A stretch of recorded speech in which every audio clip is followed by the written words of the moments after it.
여호와는 나의 능력과 찬송이시요 또 나의 구원이 되셨도다. 의인들의 장막에는 기쁜 소리, 구원의 소리가 있으며 여호와의 오른손이 높이 들렸으며 여호와의 오른손이 권능을 베푸시는 도다. 하나님은 영이시니 예배하는 자는 영과 진리로 예배할지니라. 아멘. 우리 신약성경 240면에 있습니다.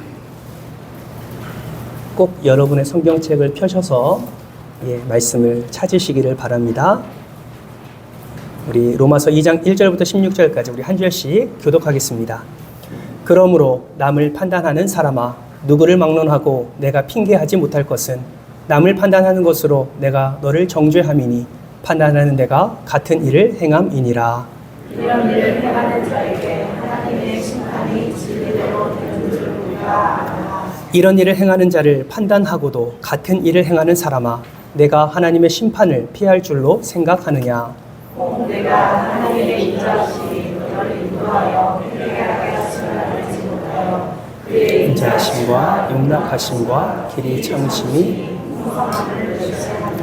다만 내 고집과 회개하지 아니한 마음을 따라 진노의 날 곧 하나님의 의로우신 심판이 나타나는 그날에 이 말 진노를 내게 쌓는도다. 하나님께서 각 사람에게 그 행한 대로 참고 선을 행하여 영광과 존귀와 썩지 아니함을 구하는 자에게는 영생으로 하시고 오직 담을 지어 진리를 따르지 아니하고 불의를 따르는 자에게는 진노와 분노로 하시리라. 악을 행하는 각 사람의 영에는 환난과 공고가 있으리니 먼저는 유대인에게요 그리고 헬라인에게며 선을 행하는 각 사람에게는 영광과 존귀와 있으리니 먼저는 유대인에게요 그리고 이는 하나님께서 외모로 사람을 취하지 아니하심이라. 무릇 율법 없이 범죄한 자는 또한 율법 없이 망하고 무릇 율법이 있고 범죄한 자는 율법으로 말미암아 심판을 받으리라. 하나님 앞에서는 율법을 듣는 자가 의인이 아니요 오직 율법을 행하는 자라야 의롭다 하심을 얻으리니 율법 없는 이방인이 이 사람은 율법 없이도 그가 자기에게 이런 이들은 그 양심이 증거가 되어 그 생각들이 서로 혹은 고발하며 혹은 변명하여 그 마음에 새긴 율법의 행위를 나타내느니라. 곧 나의 복음에 이른 바와 같이 하나님이 예수 그리스도로 말미암아 사람들의 은밀한 것을 심판하시는 그날이라. 아멘. 환한 미소 또 기쁜 마음으로 우리 옆에 있는 분들 손을 꼭 잡으시고 이렇게 한번 축복하겠습니다. 함께 예배드릴 수 있음이 감사입니다. 한 번 더 이렇게 축복합시다. 최고의 예배자 되시기를 축복합니다. 아멘, 아멘.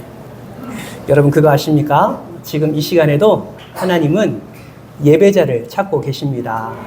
하나님이 찾으시는 예배자가 우리 은총의 모든 성도님들 되시기를 주님의 이름으로 축복합니다.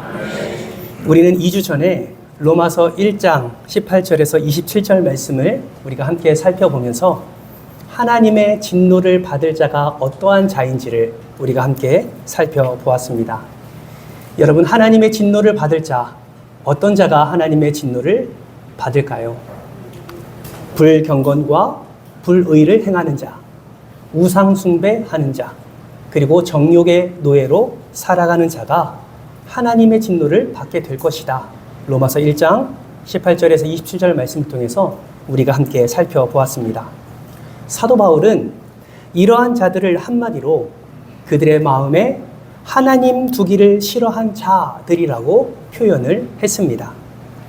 그러면서 로마서 1장 29절에서 32절까지의 말씀을 통해서 마음에 하나님 두기를 싫어하는 자가 어떠한 죄를 범하는지, 불의와 추악과 탐욕, 그 이후에 수많은 죄들을 나열하면서 21가지의 죄를 기록한 것을 우리는 살펴보았습니다. 사랑하는 성도 여러분, 하나님을 마음에 두기를 싫어하는 자, 이들은 다른 말로 표현하면, 성경적인 표현으로 다른 말로 표현하면 우리는 무엇이라고 표현할 수 있을까요?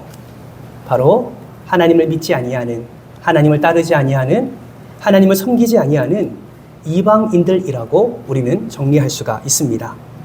그러므로 하나님의 백성이 아닌 세상의 정욕으로 또 우상 숭배하며 하나님이 보시기에 불경건과 불의를 행하는 자는 이방인들이다라고 우리는 정의할 수 있고, 앞서 로마서 1장 29절에서 32절까지의 말씀한 21가지의 죄를 우리는 이방인의 죄라고 우리는 정리를 할 수가 있습니다. 그렇다면 여러분 한번 생각해 보십시오. 로마서는 로마 교회 성도들에게 보낸 편지 아닙니까? 로마 교회 성도들이 경험하고 있는 그 분열과 그 미움과 그 다툼, 그것을 안타깝게 여기며 사도 바울이 지금 로마 교회 성도들에게 보낸 편지가 로마서입니다. 우리가 지금까지 살펴본 대로 사도 바울은 복음에 대해서 선포했습니다. 그리고 하나님의 의는 믿음으로 말미암아 나타나게 된다라는 것을 지금 로마 교회 성도들에게 선포했어요. 그리고 나서 이방인의 죄에 대해서 사도 바울이 하나하나 지금 기록하고 있는 것입니다. 여러분, 유대인들 입장에서 한번 생각해 보십시오. 지금 유대인들이 로마서를 지금 보낸 편지를 읽고 있습니다. 사도 바울이 복음을 말할 때, 그렇지, 복음이 우선이어야지. 사도 바울이 하나님의 의가 믿음으로 말미암아 나타난다고 할 때, 그렇지, 믿음으로 말미암아 하나님의 의가 나타나지.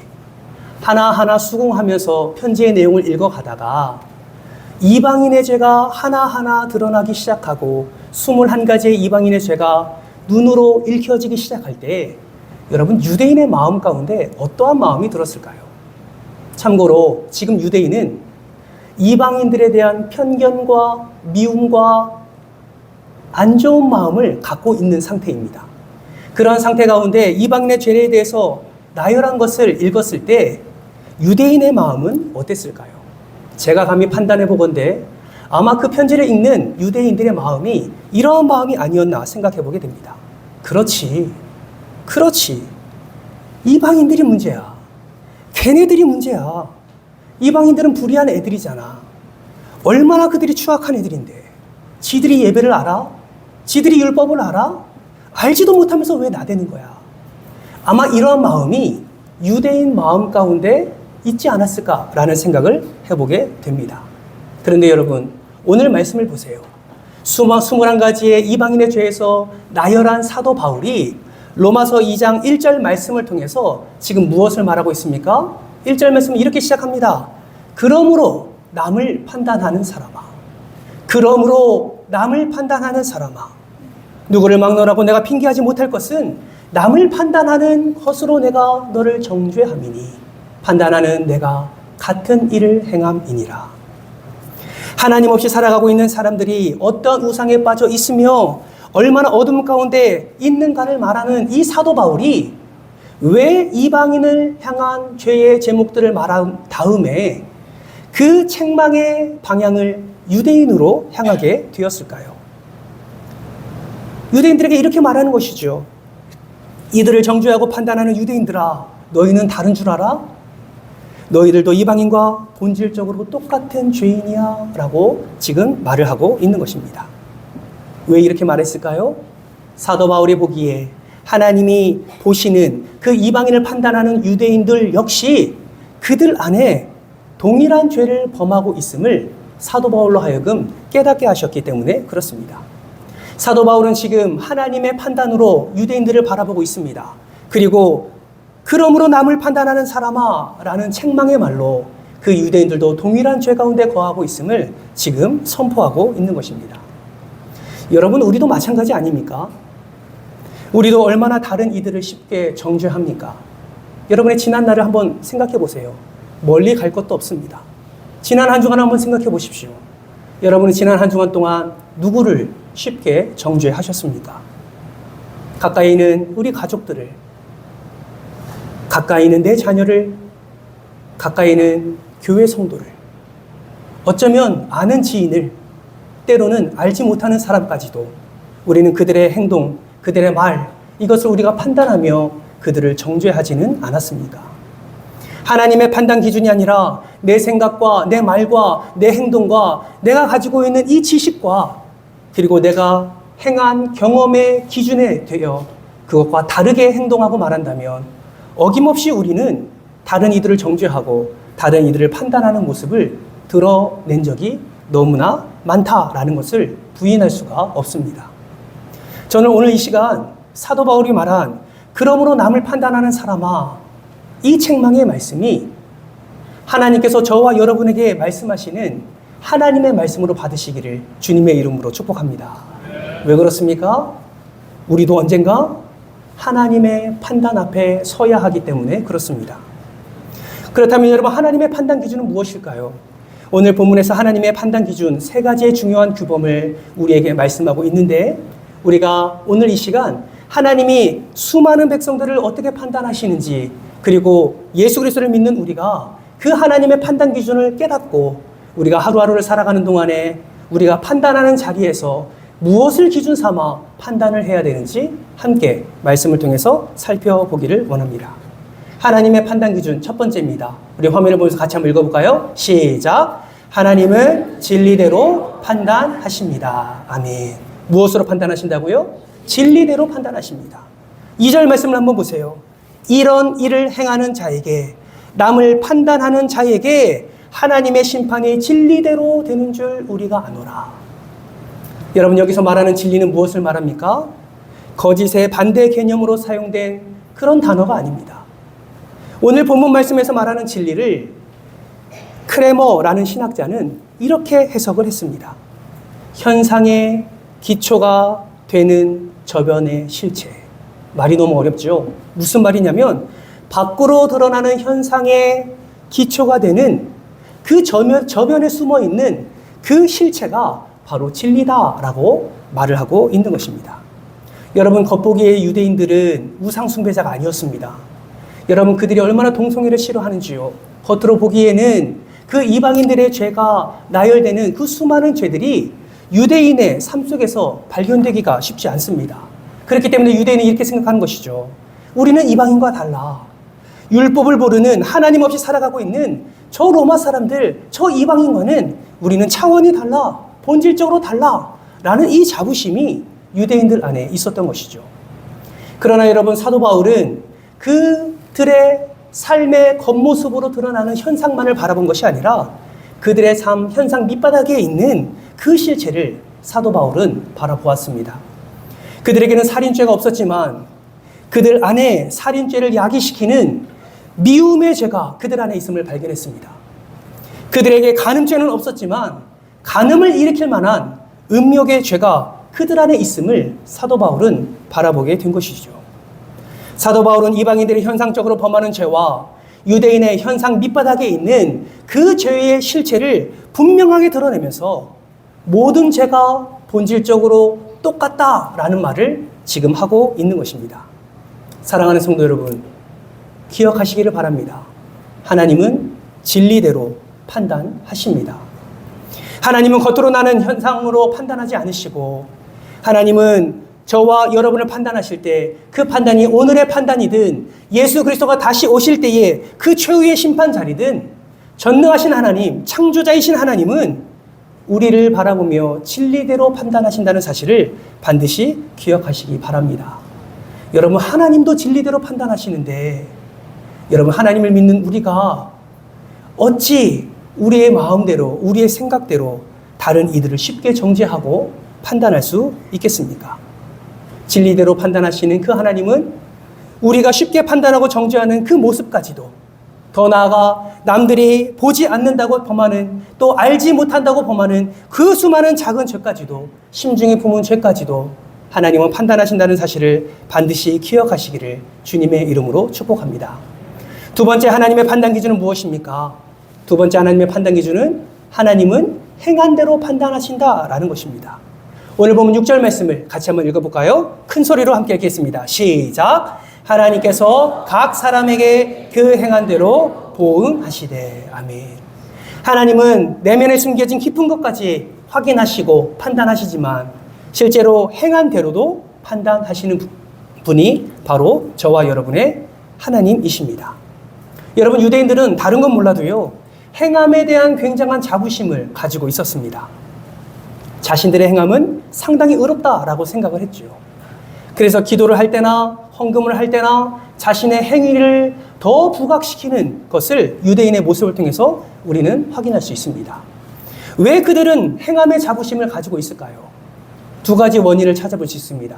이것이 무엇이냐면 그들의 행함의 표준이 되는 하나님의 거룩한 율법이 그들 가까이 있었기 때문입니다. 또한 율법을 날마다 듣는 분위기 속에서 그 유대인들이 살아갔기 때문에 자기의 삶의 행함은 항상 옳다, 의롭다라고 생각을 한 것이죠. 그러나 사랑하는 성도 여러분, 우리가 분별해야 될 것은 무엇입니까? 여러분, 율법을 가지고 있는 것과 율법을 행하는 것은 차원이 다른 이야기입니다. 율법의 그 수많은 말씀을 듣는 것과 그 율법을 따라 사는 것은 별개의 문제다라는 것이죠. 여러분, 가끔 보면 예수를 믿는 성도들의 삶 속에서도 이런 동일한 착각 가운데 살아가는 이들이 있음을 보게 됩니다. 주일마다 때로는 주중 예배 하나님 앞에 나와서 하나님의 말씀을 듣습니다. 하나님의 말씀 듣습니다. 하나님 앞에 더 가까이 나옵니다. 그런데 그것이 마치 내가 의롭게 살아가고 있는 것처럼 느껴지는, 그렇게 살아가는 것이 내가 마치 하나님의 말씀대로 살아가는 것임을 착각하는 이들이 있다라는 것이죠. 여러분, 사도 바울은 오늘 보면 12절 말씀을 통해서 왜 행함을 강조하는지 그 이유를 분명하게 말씀하고 있습니다. 12절 말씀 우리 같이 한번 읽어볼까요? 12절입니다. 시작. 무릇 율법 없이 범죄한 자는 또한 율법 없이 망하고, 무릇 율법이 있고 범죄한 자는 율법으로 말미암아 심판을 받으리라. 아멘. 이 말씀은 무엇을 의미합니까? 율법을 소유한 것이 중요한 것이 아니라 율법대로 살고 있느냐가 중요한 것임을 우리에게 말씀하고 있는 것입니다. 그것대로 살지 못할 때 그것이 그들이 자랑하고 있는 그 율법이 그들 스스로를 판단하게 될 것이라고 말씀하고 있는 것이죠. 마지막 심판의 날에 유대인들이 자랑하는 그 율법이 그들을 멸망시키는 도구가 될 것임을 말씀하고 있는 것입니다. 그렇다면 여러분, 이방인들은 어떻게 심판을 받습니까? 15절 말씀을 보세요. 15절을 보시면 그 양심이 증거가 된다라고 성경은 말씀하고 있습니다. 내가 무엇을 행할 때에 이것을 해야 되나 말아야 되나 하는 그 양심의 소리가 들린다라는 것이죠. 그러므로 양심은 쓰여지지 않는 불문율법이라고 말할 수 있습니다. 이방인들의 경우는 이 양심에 의해서 판단을 받게 될 것임을 말씀하고 있는 것이죠. 여러분, 유대인들이 율법을 가까이 하는 것은 특권 중에 특권입니다. 여러분, 우리가 성경을 읽고 성경 말씀대로 살아갈 수 있는 기회가 주어지는 것은 저는 그리스도인들에게 허락한 가장 은혜 중에 은혜가 아닌가 생각해 봅니다. 여러분, 하나님의 말씀이 생명의 말씀임을 믿으십니까? 이 말씀을 통해서 구원을 얻게 됨을 여러분 믿으십니까? 이 말씀 안에 구원이 있음을 믿으십니까? 이 말씀에 복이 있음을 믿으십니까? 이 말씀을 가까이 하는 것 자체가 우리에게 얼마나 큰 은혜입니까? 그런데 너무나 안타까운 것은 말씀을 가까이 하는 것에만 그치는 것이 문제다라는 것이죠. 말씀 듣는 건 너무 좋습니다. 말씀의 홍수시대를 살아가고 있지 않습니까? 유튜브를 열어보면 여러분들이 좋아하는 목사님들의 말씀이 얼마나 홍수처럼 밀려오고 있습니까? 말씀 듣는 건 너무 귀합니다. 너무 중요해요. 여러분, 말씀 많이 들으시기 바랍니다. 2단 영상 보지 마시고 검증된 목사님의 말씀 들으세요. 그러나 거기서 멈추지 마십시오. 들은 만큼 순종의 자리로 나아가시기를 주님의 이름으로 축복합니다. 왜요? 말씀을 행하는 자가 하나님이 예비하신 은혜를 누리기 때문에 그렇습니다. 정말 여러분이 하나님의 은혜를 사모한다면 말씀을 가까이 하는 것으로 만족하지 마십시오. 내 집에 성경책이 여러 권이 있다는 것으로 만족하지 마십시오. 말씀을 듣는 것으로만 만족하지 마십시오. 주일 예배에 나와서 말씀 듣습니다. 말씀 듣는 것으로만 만족하지 마십시오. 지금 우리가 드려지는 이 예배가 우리가 의롭다함을 증거하는 증거가 될 수 없습니다. 말씀을 들었다면, 그 믿음을 온전히 지키고 있다면 우리의 삶 속에서 반드시 그 말씀을 따라 행할 때에 하나님께서는 우리에게 은혜를 더하여 주실 줄 믿습니다. 그것이 지금 13절에서 말하고 있는 거예요. 13절 말씀 한번 보실까요? 같이 한번 읽겠습니다. 시작. 하나님 앞에서는 율법을 듣는 자가 의인이 아니요 오직 율법을 행하는 자라야 의롭다 하심을 얻으리니. 아멘. 듣는다는 것은 너무 중요합니다. 그러나 듣는 것은 책임을 요구합니다. 사랑하는 성도 여러분, 무거운 질문을 여러분에게 드립니다. 여러분은 말씀을 듣고 얼마나 하나님 앞에 반응하며 살고 계십니까? 여러분은 말씀을 듣고 전 인격을 다해 얼마나 하나님께 반응을 나타내고 있습니까? 그 말씀을 따라 살아가며 여러분의 삶 속에 하나님이 기뻐하시는 변화가 일어나고 있습니까? 여러분 기억하십시오. 우리 하나님은 행한 대로 판단하시는 하나님이십니다. 마지막 하나님의 판단 기준 세 번째는 하나님은 은밀한 것까지 판단하십니다. 오늘 보면 16절 말씀 같이 한번 읽어볼까요? 16절 함께 읽습니다. 시작. 곧 나의 복음에 이른 바와 같이 하나님이 예수 그리스도로 말미암아 사람들의 은밀한 것을 심판하시는 그날이라. 아멘. 여기서 은밀한 것은 비밀스러운 것을 의미합니다. 그러므로 은밀한 것까지 판단하신다는 것은 하나님은 우리가 꾹꾹 감추고 감추어진 그 비밀까지도 하나님은 판단하신다라는 것이죠. 이 말은 하나님은 우리가 행동할 때 그 행동의 동기까지 판단하신다라는 겁니다. 우리의 사고와 생각까지 판단하신다는 거예요. 그래서 사도 바울은 일찍이 11절 말씀에 이렇게 말합니다. 이는 하나님께서 외모로 사람을 취하지 아니하심이라. 여러분 유대인의 문제점이 무엇입니까? 외식이 문제였습니다. 왜 외식이 문제였습니까? 그들은 내면적인 경건이 아니라 외면적인 경건을 더 중요하게 여겼기 때문에 그렇습니다. 어떤 문헌을 보면 유대인들은 경건의 걸음걸이까지 연습했다고 합니다. 여러분 걸음걸이에 경건의 걸음걸이가 있습니까? 무엇을 의미해요? 다른 사람이 보기에 뭔가 거룩한 것처럼 뭔가 경건한 것처럼 그런 걸음걸이까지 연습했다라는 것이죠. 여러분 유대인들이 간절하게 기도하는 모습을 본 적 있으십니까? 여러분 제가 성지순례를 가서 그 통곡의 벽 앞에서 하나님의 말씀을 읽는 자들과 그리고 하나님 앞에 겸손히 엎드려 기도하는 자들의 모습을 보았습니다. 여러분 얼마나 경건한지 모릅니다. 그 흙바닥에 무릎을 꿇고 자신의 이마를 그 흙바닥에 대서 정말 최대한 자신을 낮춰서 하나님께 기도하는 모습을 저는 잊을 수가 없습니다. 여러분, 그들의 모습에는 경건의 모습이 보이는 것 같습니다. 그런데 안타까운 것은 그들의 외면적인 경건이 그들의 내면적인 경건을 보증한다라고 그들은 잘못된 생각을 하고 있다라는 것이죠. 여러분, 우리에게도 그런 경향이 있지 않습니까? 평소에는 내 마음대로 시키는 대로 살다가 주일 아침에는 경건한 모습으로 교회를 간다고 해서 그것이 우리를 경건하게 만들 수 있겠습니까? 저의 모습도 마찬가지예요. 목사이지만 주중에 하나님의 말씀대로 살지 않고 내 정욕대로 살고 주일이 돼서 거룩한 척, 경건한 척하며 이 자리에 서 있다면 여러분 하나님이 저를 가만히 두시겠습니까? 사랑하는 성도 여러분, 외면적인 경건도 중요합니다.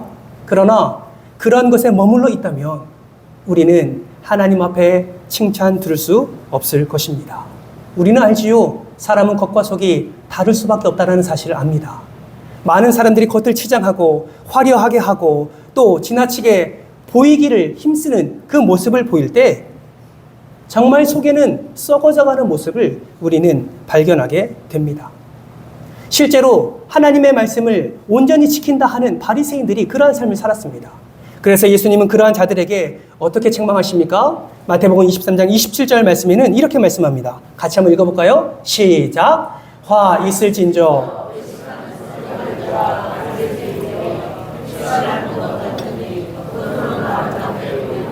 그 안에는 죽은 사람의 뼈와 모든 더러운 것이 가득하도다. 아멘.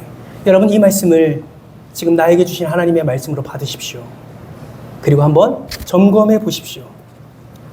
저와 여러분은 회칠한 무덤처럼 겉은 멀쩡하지만 내 속은 시체 썩은 냄새가 나고 있지는 않습니까? 혹시 내 안에는 더러운 뼈들이 굴러다니고 있지는 않은가요? 여러분 기억하십시오. 하나님의 판단 기준은 겉을 보고 판단하시는 것이 아니라 우리의 은밀한 것까지 꿰뚫어 보시는 그 판단을 우리 주님께서는 하신다라는 사실을 반드시 기억하시기를 바랍니다. 16절 말씀을 다시 볼까요? 곧 나의 복음에 이른 바와 같이 하나님이 예수 그리스도로 말미암아 사람들의 은밀한 것을 심판하시는 그날이라. 최고의 심판의 그날에는 우리 속에 있는 모든 것이 다 드러나게 될 것입니다. 그것을 예수 그리스도가 심판하실 겁니다. 예수님 앞에 설 때 내 생각이 드러나고 내 동기가 드러나고 내가 감추었던 모든 것이 드러나게 될 것입니다. 그러므로 여러분, 오늘 이 귀한 강단에서 여러분에게 부탁의 말씀드립니다. 여러분, 경건의 모양만 취하지 마시고 은밀한 것까지 보시는 하나님 앞에서 정직함과 정결함으로 경건의 능력까지 나타내는 복된 인생 되시기를 주님의 이름으로 축복합니다. 속에서 썩은 내를 내뿜는 것이 아니라 우리의 내면까지도 예수 그리스도로 가득 채워서 예수 그리스도의 향기로 나타내는 삶이 되시기를 주님의 이름으로 축원합니다. 여러분, 하나님은 이렇게 진리대로 행한 대로 은밀한 것까지 하나님은 판단하십니다. 그런 하나님을 우리가 믿고 있는 거예요. 그렇다면 이러한 하나님을 믿는 우리는 어떻게 살아가야 될까요? 우리는 앞서 말한 것처럼 쉽게 판단합니다. 판단의 자리에 설 때가 있습니다.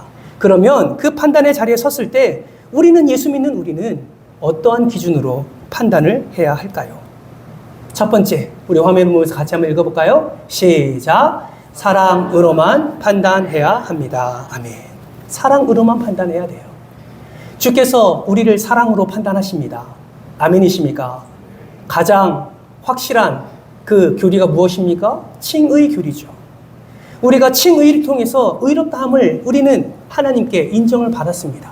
우리가 죄가 없다는 얘기가 아니라 의롭다함을 여기며 하나님이 그렇게 사랑으로 보아주셨기 때문에 우리는 그 칭의의 은혜를 누리며 구원의 은혜를 누리는 것이죠. 여러분, 우리가 다른 사람을 바라볼 때도 마찬가지입니다. 여러분, 다른 사람을 쉽게 판단하시는 분이 계십니까? 여러분, 판단을 쉽게 하지 마시기 바랍니다.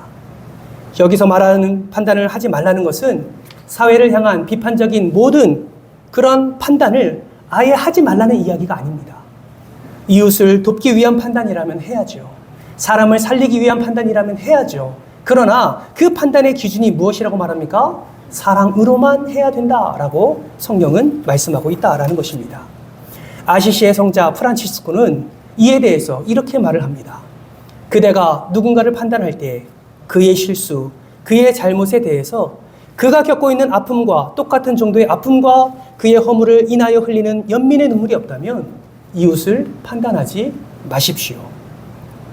이웃을 도우려는 동기가 있습니까? 그를 사랑하려는 동기가 있습니까? 그의 허물을 교정하여 새로운 삶의 장을 다시 세우고 싶은 동기가 아니라면 이웃을 판단하지 말아야 된다라고 지금 말을 하고 있는 것입니다.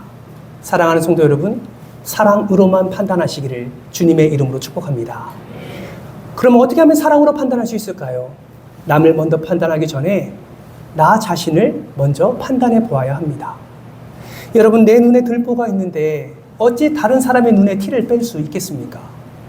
내 눈에 들보가 장애물이 되어 바른 것을 분별하지 못하게 하는데 어떻게 다른 사람의 눈에 티를 빼겠다고 내가 판단하게 될 수 있겠습니까? 사랑하는 성도 여러분, 내 눈에 들보를 먼저 빼시기를 주님의 이름으로 축복합니다. 마음에 들지 않습니까? 뭔가 생각이 다릅니까? 뭔가 짜증이 올라옵니까? 네, 판단할 수 있지요. 그러나 그 판단하기에 앞서서 먼저 나를 돌아볼 때에 우리의 판단의 수준과 깊이와 넓이는 달라지게 될 것입니다. 사랑하는 성도 여러분, 사랑으로만 판단하시기를 주님의 이름으로 축복합니다.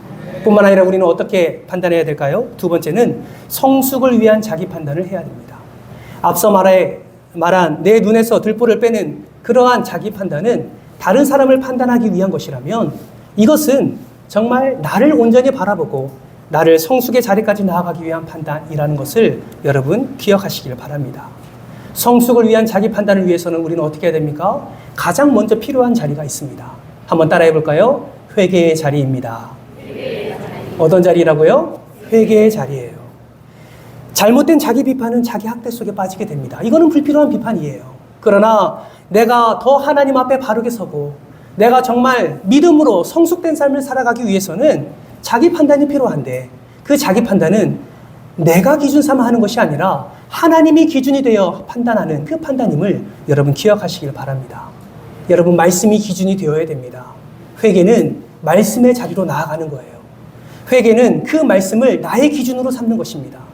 회개는 나의 삶을 다 내려놓고 말씀의 기준을 다시 내 삶에 세우는 것이 회개라는 사실을 반드시 기억하시기를 바랍니다. 그러므로 여러분, 짧은 시간이라도 괜찮습니다. 그저 주일 예배 때 하나님께 올려드리는 참회의 기도 시간 말고 여러분의 주중의 시간에 하루의 짧은 시간만이라도 하나님 앞에 마음을 다하여 진리대로 판단하시는, 행한대로 판단하시는, 그리고 은밀한 것까지 판단하시는 그 하나님 앞에 겸손히 엎드려 여러분 회개하며 여러분의 삶을 하나님께 올려드리시기를 주님의 이름으로 축복합니다. 여러분 혹시 이렇게 마음을 다해서 회개한 적 언제 쉬었습니까? 그저 회개 한 번 하고 다른 거 구하는 기도 말고요. 온전히 내 자신을 하나님께 내어놓고 내 자신을 십자가 앞에 내어놓고 하나님, 저는 죄인입니다. 저는 별 수 없는 죄인입니다. 회개의 기도, 그 간절한 회개의 기도를 한 적이 여러분 언제이셨습니까? 사랑하는 성도 여러분, 진실한 회개는 회개에 합당한 열매를 맺게 되어 있습니다. 이것을 오늘 보면 4절이 말씀하고 있는 거예요. 여러분 4절 말씀을 같이 한번 읽어볼까요? 함께 읽습니다. 시작! 혹 내가 하나님의 인자하심이 너를 인도하여 회개하게 하심을 알지 못하느냐. 그의 인자하심과 용납하심과 길이 참으심이 풍성함을 멸시하느냐. 아멘. 이 말씀은 무슨 말씀입니까? 회개하지 않아서 내 삶에 아무런 문제가 일어나지 않는다 할지라도, 회개하지 않았는데도 내 삶에 아무런 변화, 어떤 어려움도 일어나지 않는다고 해도 그것이 합당한 삶이냐, 주님 앞에 합당한 모습이냐라는 것을 책망하는 말씀입니다. 사랑하는 성도 여러분, 회개하지 않는데 나에게 어려움이 안 생깁니까? 내가 죄를 짓고 있는데 그저 잘 형통한 것처럼, 평안한 것처럼 그렇게 살아가고 계십니까? 여러분, 그러한 상황 가운데 있다면 여러분 기억하세요. 지금 우리 하나님은 여러분을 진리대로, 행한대로, 은밀한 것대로 판단하시기 전에 여러분이 회개의 자리로 나오기를 기다리고 있다는 사실을 여러분 반드시 기억하시기 바랍니다. 이러한 회개가 너무나 중요한데도 이 회개의 자리를 거절한다면 어떻게 될까요? 5절은 이렇게 말씀합니다. 다만 내 고집과 회개하지 아니한 마음을 따라 진노의 날, 곧 하나님의 의로우신 심판이 나타나는 그날에 이 말 진노를 내게 어떻게 한다고요? 쌓는도다. 여러분, 회개하지 않는다고 아무 일이 일어나지 않는다고 회개가 아무 의미 없는 것이 아니라 성경은 분명히 말합니다. 회개하지 아니하는 마음을 따라 하나님의 진노가 쌓여가고 있다라는 것을 분명히 말씀하고 있습니다. 사랑하는 성도 여러분, 어쩌면 오늘 이 시간도 우리는 우리를 판단하시는 하나님 앞에 서 있는지 모릅니다. 하나님께서 우리의 삶을 판단하시고 우리의 삶 가운데 하나님의 생명을 더해 주시기 위해서 오늘 이 시간 저와 여러분을 이 자리에 불러주신지 모릅니다. 여러분, 우리를 판단하시는 그 하나님 앞에 여러분 정말 진실한 마음으로 하나님 앞에 이 시간에 함께 엎드리지 않으시겠습니까? 내 삶의 행한 대로 판단하시는 그 하나님 앞에 다시 한번 예수 그리스도의 온전한 사랑을 간구하며 하나님, 내가 모든 연약함을 주님께 내려놓을 수 있도록 은혜를 더하여 주옵소서. 내 삶을 통하여서 판단하는 삶이 아니라 오히려 하나님의 말씀에 판단받는 삶이 되게 하셔서 그 은혜를 누리며 그것으로 하나님을 드러내며 복음을 나타내는 삶이 될 수 있도록 주님 은혜를 더하여 주옵소서. 사도 바울은 지금 유대인들에게 이러한 회개의 자리가 필요함을 말씀해 줌과 동시에 저와 여러분의 삶에도 동일한 죄를 범하고 있는 저와 여러분의 삶에도 이런 회개의 자리로 나아가라고 지금 촉구하고 있습니다. 사랑하는 성도 여러분, 오늘 말씀을 들은 여러분 이번 한 주간 동안 어떻게 살아가시겠습니까? 여전히 교회 문 밖을 나가면 지난주와 동일하게 내 마음에 들지 않는다고 판단하며 정죄하며 그렇게 살아가시겠습니까? 아니면 나를 판단하시는 하나님의 판단 기준을 마음에 새기시고 사랑으로만 또 회개의 자리로 나아가 나를 판단하는 그 자리에 더 깊이 나아가시기를 결단하며 살아가시겠습니까? 담임 목사로서 여러분에게 부탁합니다.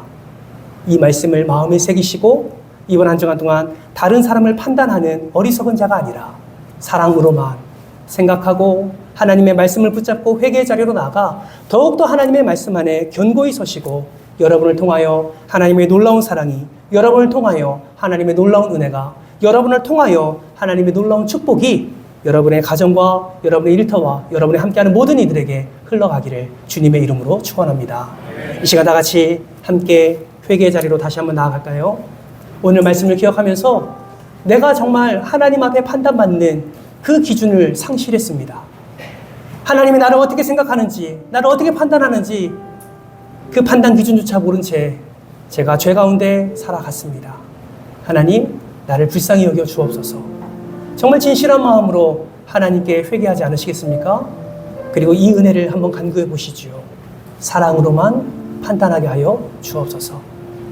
내가 더 하나님 앞에 성숙된 자로 서기 위하여, 정말 최고의 예배자로 서기 위하여 회개의 자리로 나아가는 것을 머뭇머뭇하지 아니하도록 은혜를 더하여 주옵소서. 이번 한 주간도 내 삶에 나를 판단하시는 그 하나님 안에서 예수 그리스도의 향기로 살아갈 수 있도록 은혜를 더하여 주옵소서. 이러한 기도 제목으로 우리 말씀을 기억하면서 주의 한번 외치고 우리 동성으로 기도하며 나아가겠습니다. 하나님,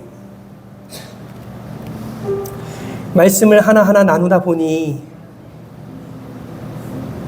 사도 바울이 유대인들에게 하는 이 하나님의 말씀의 선포가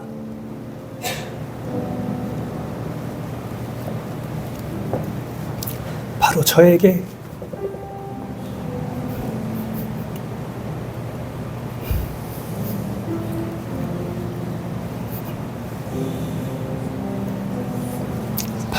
하는 말씀이었습니다.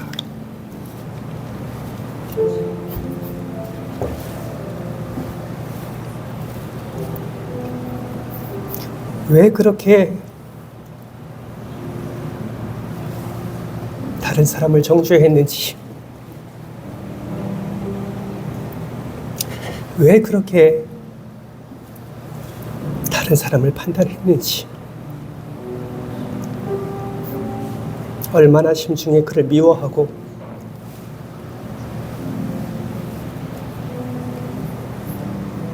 이방인들과 똑같은 죄를 범했는지, 하나하나 하나님의 말씀을 다시 한번 바라볼 때에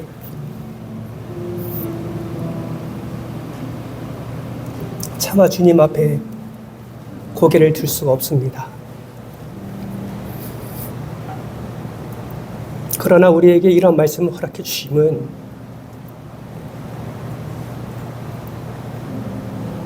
남을 판단하는 자가 아니라 하나님의 말씀에 우리가 먼저 판단받고 예수 그리스도로 살아가라고, 예수 그리스도의 사랑으로만 살아가라고, 더 회개하며 내가 먼저 말씀에 그 반석 위에 먼저 서라고,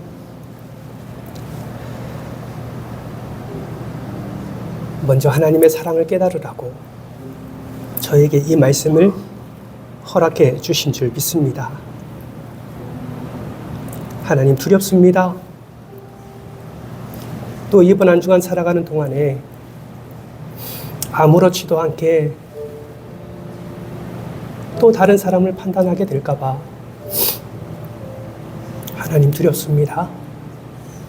사랑하는 아내를, 사랑하는 남편을, 사랑하는 자녀를, 사랑하는 성도를, 사랑하는 지인들을, 또 알지 못하는 자들까지도 판단하며 죄를 범하지 않기를 소망합니다.